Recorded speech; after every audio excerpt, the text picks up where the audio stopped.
Hello everyone! I hope you're going to have a lovely day today. This is Bluebell. I'm here to read Abraham, friend of God. Abraham, father of everyone.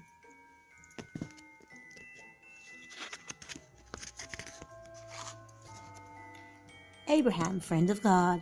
Story by Penny Frank and illustrated by Toni Morris. Here we go.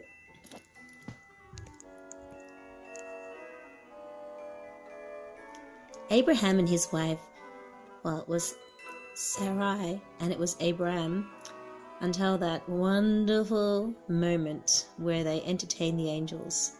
But I'll just read the story the way it is here. Abraham and his wife Sarah lived in the town of in the land of Babylon.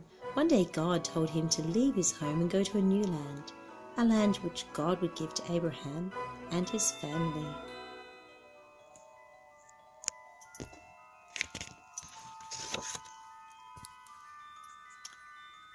Abraham said, Sarah, we've got to go.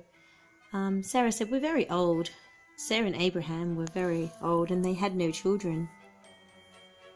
But they trusted in the Lord and they decided that they would head off anyway. God said, I will give you a new land and I will give you children.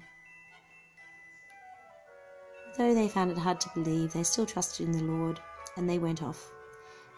Abraham was getting very old, but he was steadfast and sure in the Lord's promise, and he knew that one day God's promise would come through and that he and Sarah would have a child.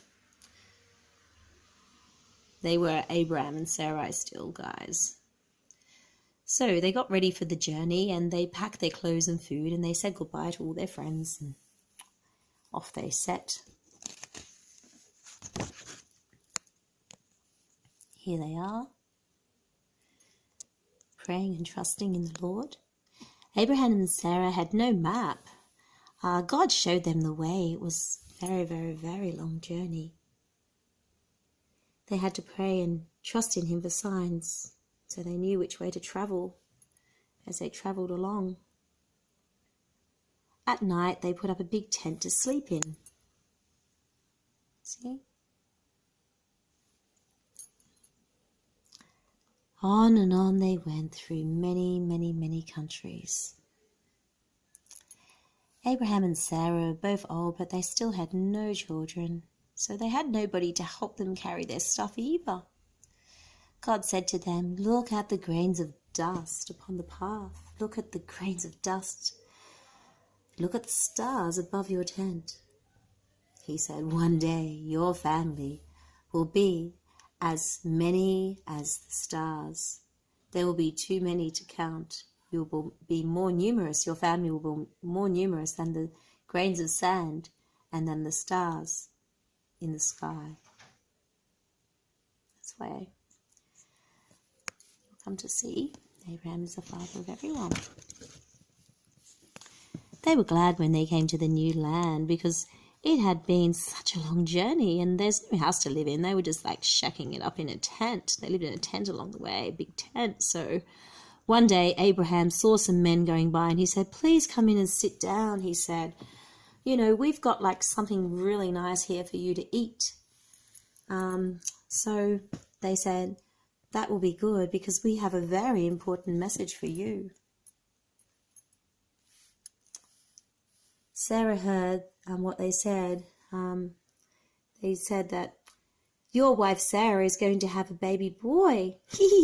Sarah laughed and giggled in disbelief, but it was too late now. She said, we're too old.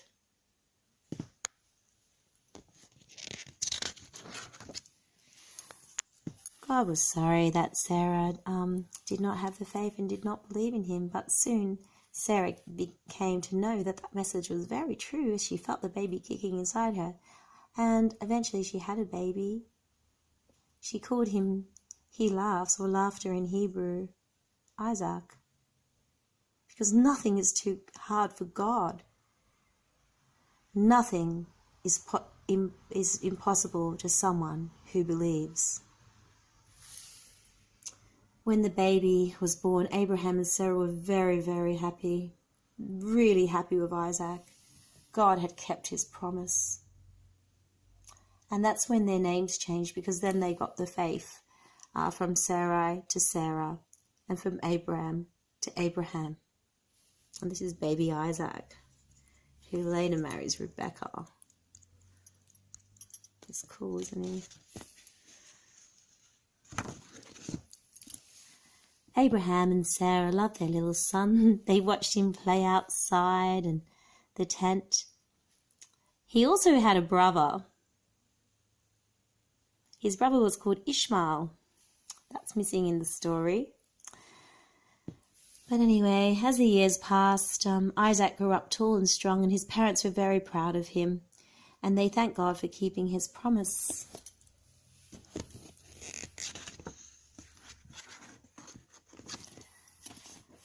God had given Abraham a new land, and now he had given him a new son. Him and Sarah, and how much Abraham loved God, and how much it made him love Isaac and love God all the more. And God loved Abraham, but he wanted to make sure that Abraham trusted him just as much as he did when he had first come into that new land, as Abraham had watched Isaac grow into a big boy now. So God said to Abraham to take your son that you love so much, and I want to see that you can offer him as a sacrifice. Oh, poor Abraham. He wished there was some other way to show God his love, but he obeyed God, and he took Isaac to the mountains with some firewood and a knife. Oh, Isaac looked at the heap of stones on the mountain. He saw the knife and the wood, and he was really scared. And, oh, what shall we offer God? He said, because he thought it was just as a sacrifice, but he didn't even want to really kill an animal. This is a really nice boy.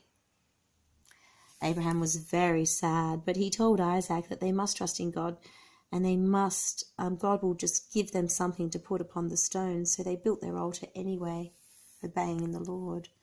You can see how worried Abraham was. God did not want Isaac to die. No. He did not want Abraham and Sarah to be unhappy. He just wanted to be sure that Abraham would trust and obey him. So, look what happened.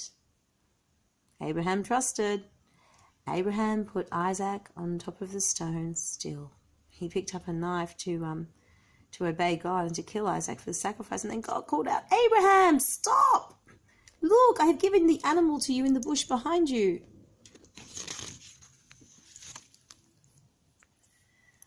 Wow. Freaky stuff.